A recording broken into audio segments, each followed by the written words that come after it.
Bisag pasumbingay ang gigamit ni Kristo pero practical kaayo ang application. Ang buta dili makaagak sa laing buta. Sakto ba dili? Maayo. Unya ang kahoy mailhan nimo kung maayo ba siya og dili diha sa iyang bunga. Ang tao sad mailhan sa nimog, maayo ba siya o dili diha sa iyang bunga. Nya unsa may mubunga sa tao, ang iyang pulong o ang iyang buhat. Mao manay bunga sa tao, pulong o buhat. Muna diri sa atong unang pagbasa niingon, ayaw usag dayga ang tao, pasultiha usa nya pabuhata. Tanawa kon maayo ba ang iyang sinultihan, maayo ba ang iyang mga panglantaw, ug ang iyang binuhatan. Nasa mga tao, may kay musulti, pero dili mo haom sa iyang gisulti ang iyang gibuhat. Nasa tao nga minus kayog sulti, pero daghan kay siya nindot nga gibuhat. Kana, maayo na siya nga tao. Muna, unsa may mahitabo, aron dili ta mahimong buta, dili mahimong buta, unsay ti mailhan nga ang tao buta.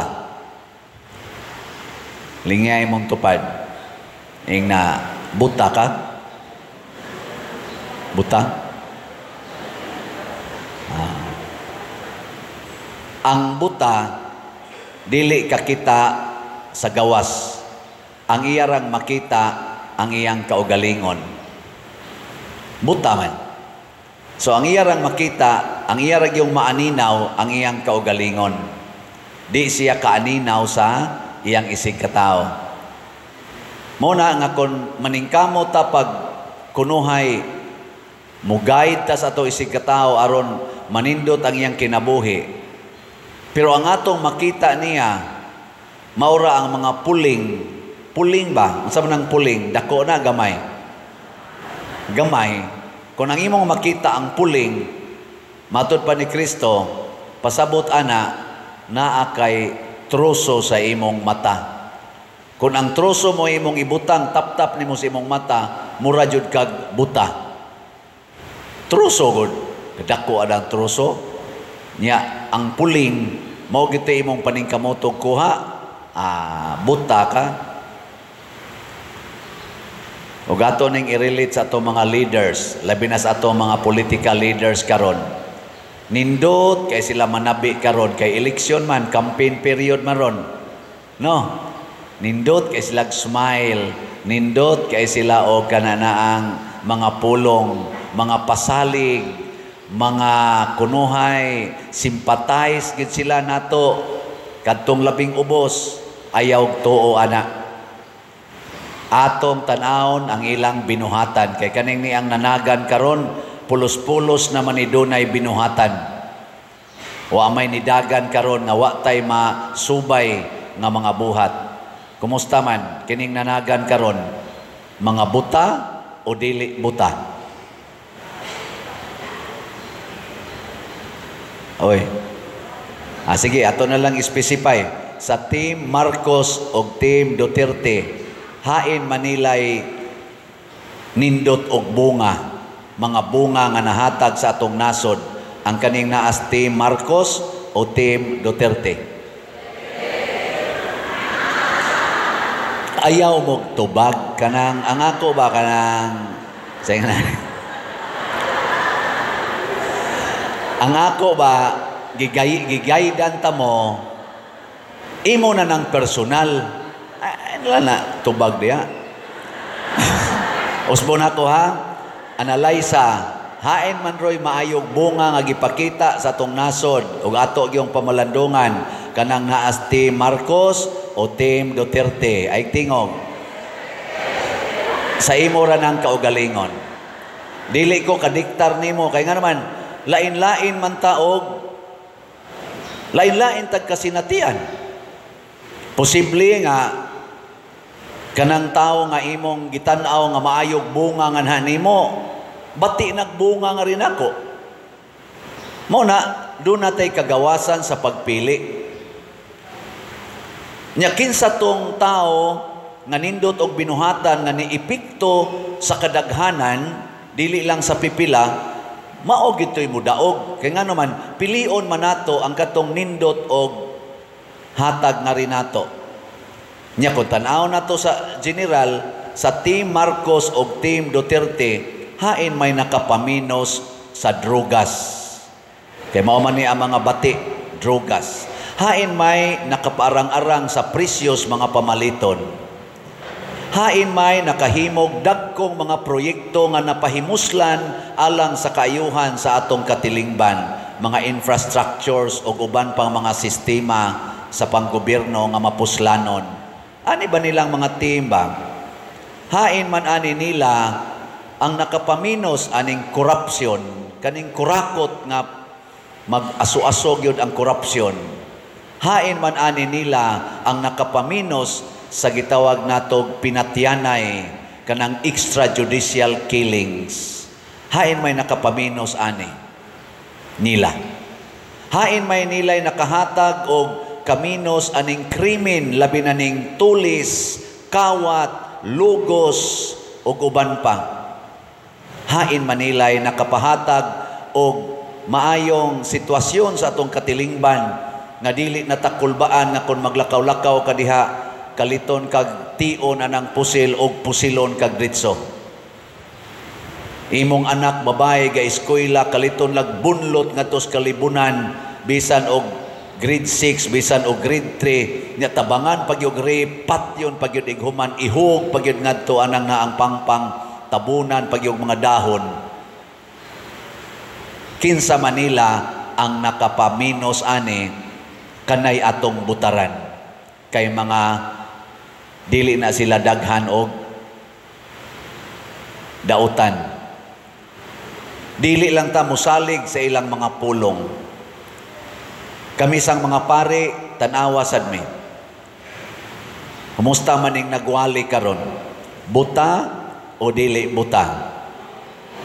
Hap.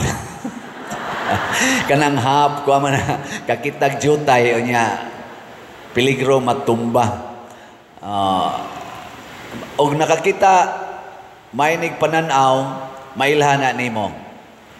So ang unang sukdanan sa tao nga dili buta, dili na siya magsigig tan-aw anang mga puling kanang mga gagmayng apan.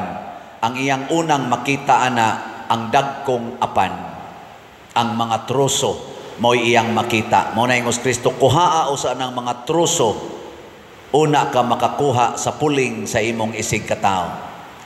Pero kana mga kuan, kana mga tao nga mga buta, mga leaders nga buta, ang ilang makita ana ang mga puling sa ilang isig katao.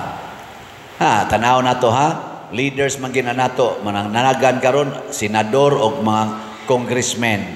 Mao na sila gitawag natog sila og House of Representatives, na ay national representatives, mao ang atong upper house, ang atong lower house mao say lower representatives of the people.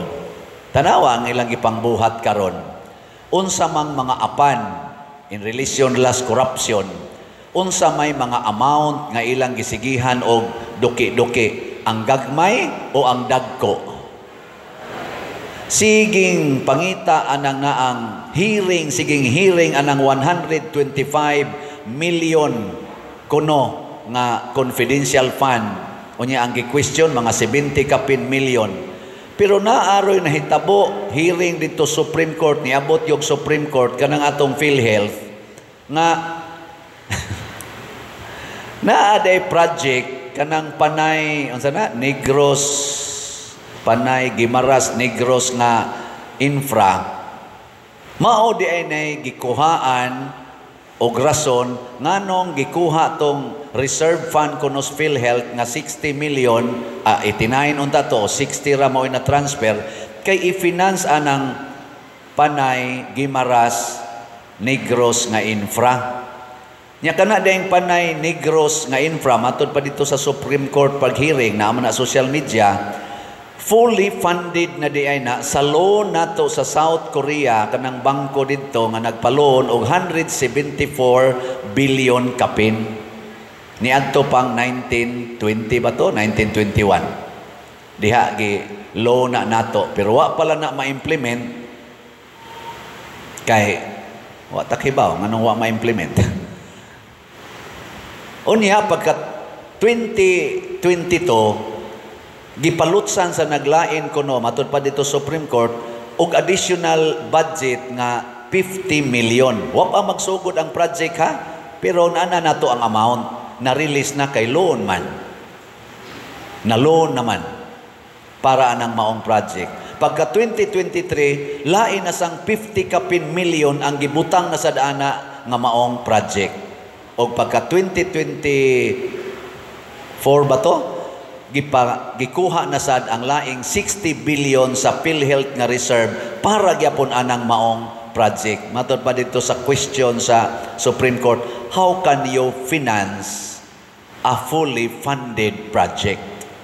Why is there a need to finance a fully financed project?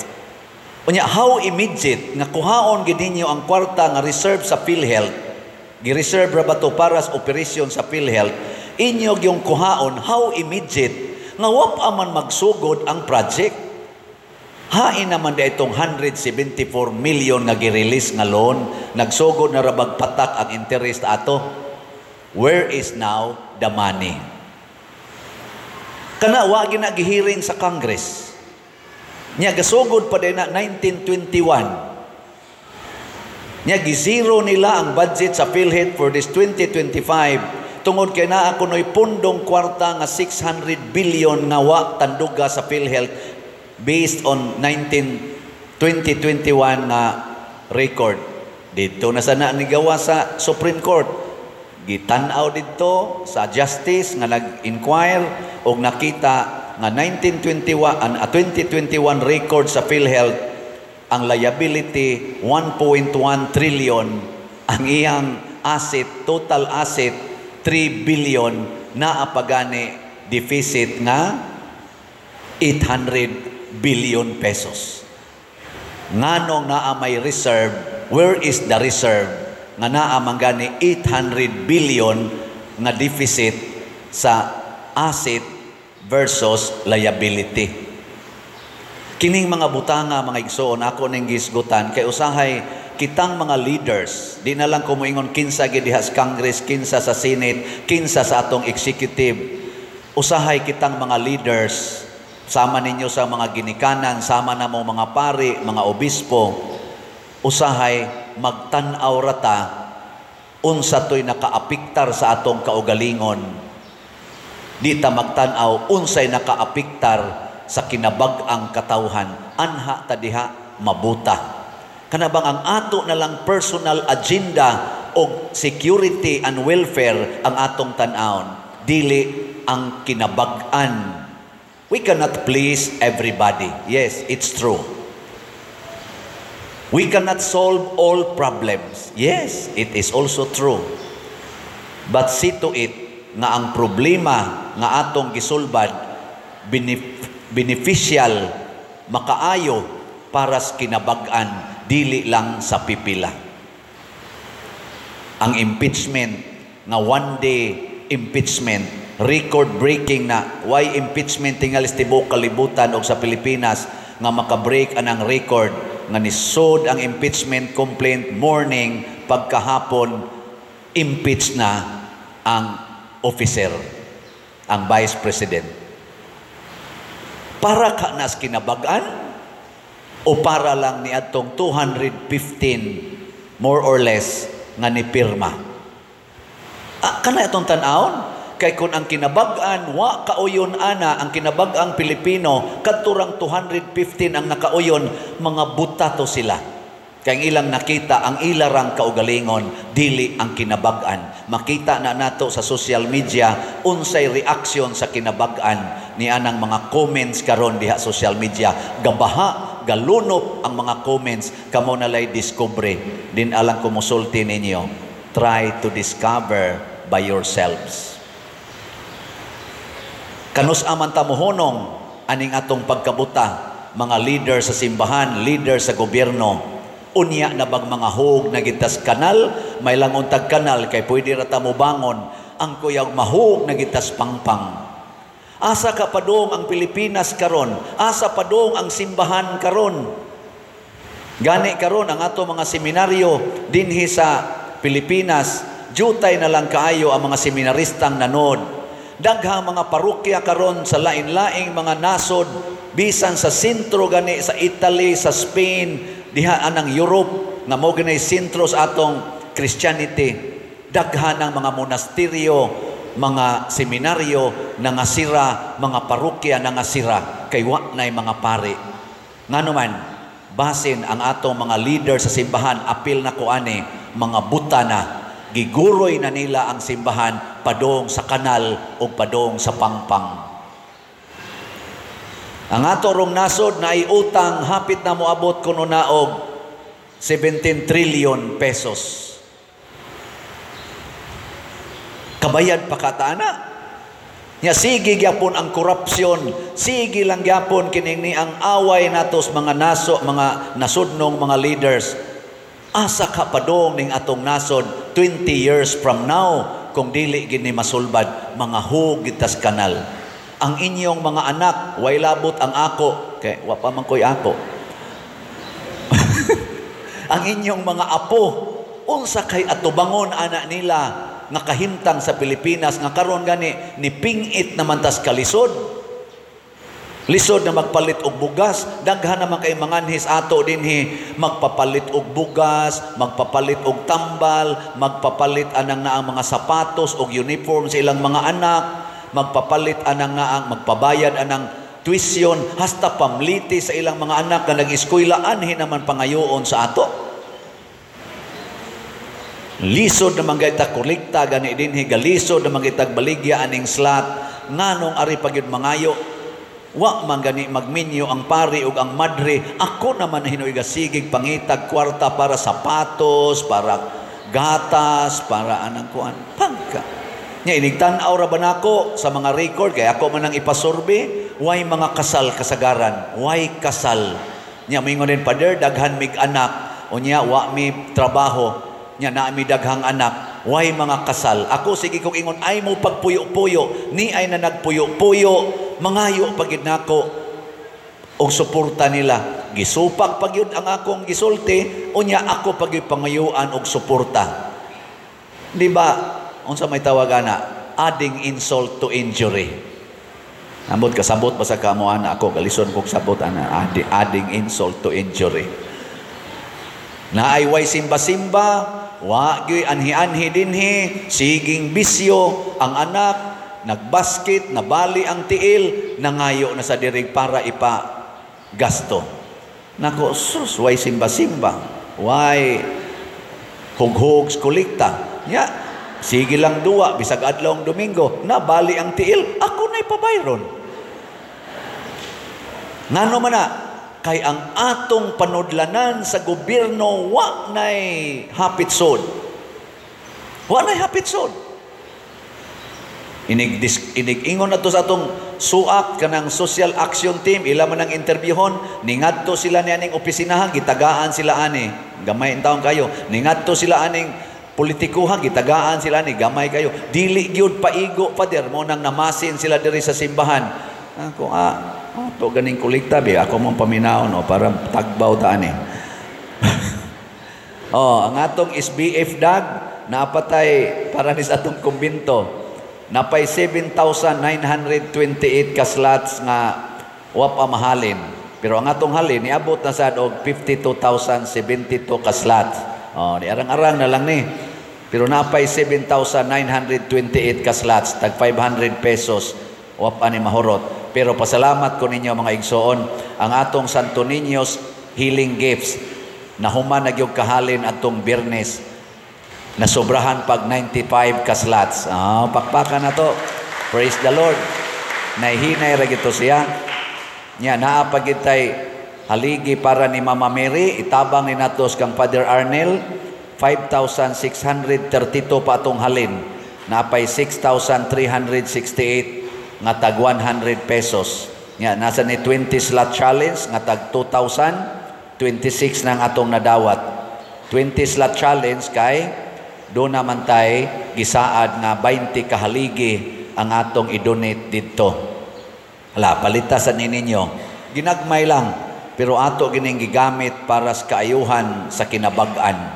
Unya, naasay ato rong celebriton nga Holy Week, magsugod naman karong Miyerkules, mag-Miyerkules sa Badlis naman ta. Ipang-remit din ang inyong mga lukay dinhi. Para sa atong gastuhanan sa Holy Week o sa atong umaabot nga 12 Paris Fiesta karong May 3. Ala, maghimo na sa tag special slot.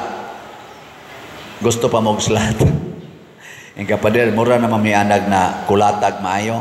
Pakulata lang mo maayo. Total, last year na lang tingali ni nako karon dinhi. Last na lang sa dinatong pista nga kuyog ko ninyo. Pero inyo ning hotdon dayog palit basin pag ma-extend ko. Di ba? Wata kay ba? O pananglitan dahil inyo ning daliog horot. Di, basin pag ma-extend ko dire. Di ba?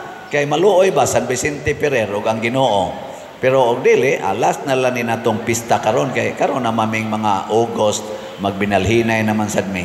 So sige, pang last na lang ni. 70,000 ka slots, tag 100 pesos per slot. Unya, angan ani God's Healing and Deliverance Powers, GHDP nga slots. Kana, mao na nay ato rong kuan. Sa inyo sang sitiyo, ginagmay ra gid niya, dili ni milyon-milyon. Piso-piso ra gid ni kun atong tan-awon. 100, dili gani 1,000, 100. Pero nakahimo na sa taglaing upat ka balay ni atong niaging simana, atong tan-awon ang atong sitiyo MM. Ika number 46. Tanawan ang naong ana. Ambot hinimba baka na, pero sige lang. Nya after mao na nay atong nahimo para nila. Ang ika 47 mao na nindot-nindot mo ng balaya nga nung giayo man na. Nya after mas nindot siguro na. Ika 48 na pa ba 48 na pa. Aka na noon murag lisod-lisod gyud ang balaya. Nya after mo na nay atong nahatag nila. Ika 49 lisod yapon taon kayo. Nya after di na kay tantong lisod. Di ba? So 49 na kabalay ang atong nahimo. Pakpakan nato ang namalit og sitiyo. Tungod kay naningkamot ta pagkuha sa truso kanang pagka self-centered nato, nitan-aw ta niining ato mga igsuon nga naglisod. Salamat ninyo nga niduyog sa akong programa Tukod og Balay. 61 man kabalay atong tukoron, 49 naman ang atong natukod, pila na lay kuwang. Kamo na lay plus minus ana.